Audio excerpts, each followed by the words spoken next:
სპეციალური საგამოძიებო სამსახურის თანამშრომლება 14 წლის გოგონას მიმართ ჩადენილი პედოფილიის და გარკვეული ქმედების ფაქტზე 45 წლის მამაკაცი დააგავეს. გამოძიების ინფორმაციით, ბრალდებული Facebook-ის ყალბივერდების გამოყენებით 14 წლამდე ასაკის ბავშვებს უკავშირდებოდა.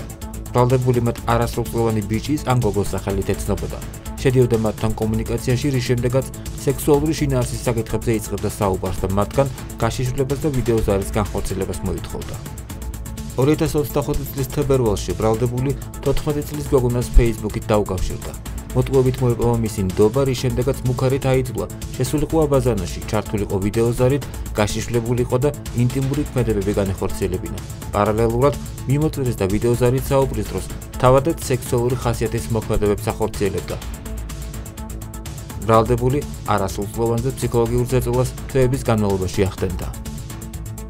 სპეციალურმა საგამოძიებო სამსახურმა დაზარალებული არასრულწლოვნის მიმართვის შემდეგ გამოძიება წარმართა და გადაუდებელი საგამოძიებო მოქმედებები ჩაატარა.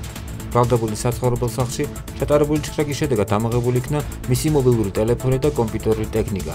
გაიშიფრა პედოფილიაში მხილებული პირის მიმოწერა და ყალბი პროფილები.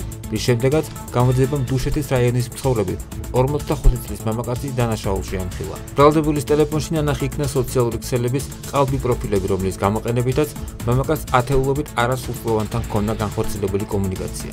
გარდა ამისა, ნანახი იქნა პორნოგრაფიული და პირადი ცხოვრების ამსახველი ფოტო და ვიდეო მასალა. დანაშაული 15 წლამდე თავისუფლების აღკვეთას ითვალისწინებს.